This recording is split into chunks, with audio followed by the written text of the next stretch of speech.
नमस्कार दोस्तों, मैं दीपक गोटी।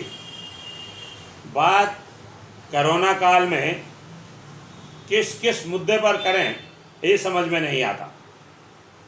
सुबह मैंने बात की, मुद्दा अलग था। अब मैं आपसे जो बात कर रहा हूँ ये उससे भी गंभीर मुद्दा है। और गंभीर मुद्दा इसलिए है कि मुझे एक बात समझ नहीं आती कि मकान मालिक का राशन पहले हफ्ते में क्यों ख़त्म हो जाता है और किराएदार का क्यों नहीं होता। आप देखें कि मालिक मकान के पास केवल एक ही बहाना कहूँ या ये कहूँ कि किराएदार से बात करने का मौका, वो छुटते ही यही कहता है, अगर आप किराया दे देते तो राशन मंगवाना था।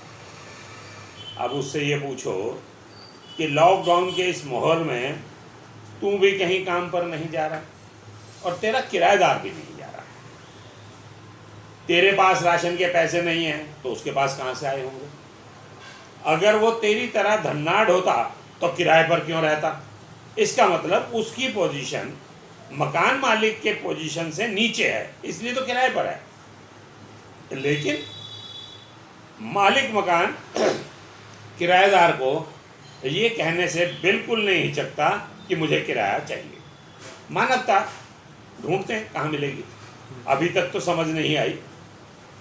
किराएदार इसलिए परेशान है कि उसके पास खाने को रोटी नहीं तो किराया कहाँ से दे। मकान किराए पर, दुकान किराए पर। दुकान पे वो जा नहीं रहा, जब जाएगा तो दुकान का मालिक भी पकड़ेगा ला किराया। त्योहार का सीजन, ये जो सीज़न है ये ईद का सीज़न है और हर उस मरे से मरे दुकानदार की सेल जो है वो हाईएस्ट होती है। जो छोटा दुकानदार है उसकी दुकान की पूंजी 2 लाख है तो लाख रुपए का माल बेच लेता है, और जिसकी पूंजी 20 लाख है तो 10, 12, 15 लाख का बेच लेता है, लेकिन बेच लेता है। इस माहौल में दुकानें बंद तो सेल कहाँ से होगी। जो माल भरा था कि ईद पर बेचेंगे, वो तेरे मेरे से पैसे लेके खरीद के लाए थे, वो दुकान के अंदर बंद हो गया। मैं दर्जनों ऐसे लोगों को जानता हूँ जो इंदिरापुरम में चले गए, तेरे मेरे से पैसे लिए, छोटी मोटी जायदाद थी बेची और वहाँ जाकर एक फ्लोर ले ली। अब वो फ्लोर जो थी वो 40 लाख की थी, पल्ले 10 लाख थे, 30 लाख रुपए ईएमआई जाना। अब ईएमआई है नहीं। 1 महीने सासू माँ ने दे दी, अब अगला महीना फिर आ रहा है। चलो रो पीट के ससुर दे देगा, साला तो नहीं देने का, क्योंकि उसका अपना परिवार है, अपने बच्चे हैं। बहुत से ऐसे लोग जिनकी नौकरियां छूट गई, उन बेचारों ने, क्योंकि राजनगर एक्सटेंशन में रह रहे थे, आने जाने का साधन नहीं था, तो मारुति की छोटी सी गाड़ी या किसी और कंपनी की छोटी सी गाड़ी वो भी ले ली, उसकी ईएमआई भी जानी है। रोजगार खत्म हो गया तो उन्हें ये लगा कि ओला या उबर के साथ जुड़ जाओ। अब ओला और उबर के साथ जुड़ गए तो उनकी तो माया ही अपरंपार है।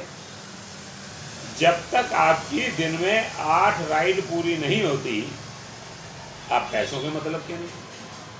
वो छोटी हैं बड़ी, इससे मतलब नहीं है, वो 100 रुपये वाली है, 200 वाली है, 1000 वाली है, लेकिन राइड 8 होनी चाहिए। वो पूरी नहीं हुई, कमीशन नहीं मिलता।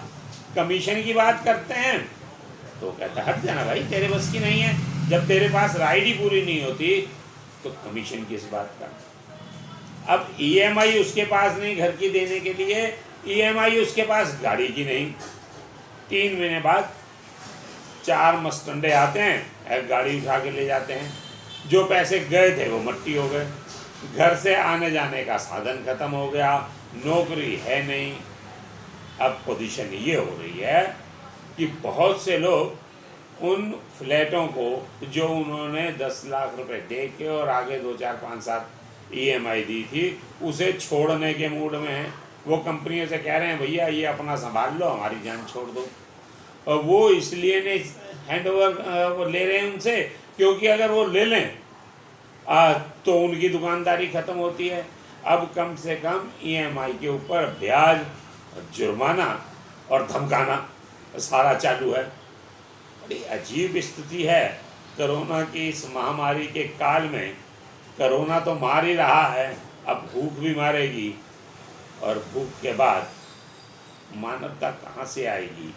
मैं ढूंढ रहा हूँ, जैसे ही मुझे मिलती है आपसे भी मिलवाऊंगा और फिर बात करूँगा। अभी इतना ही, फिर मिलते हैं।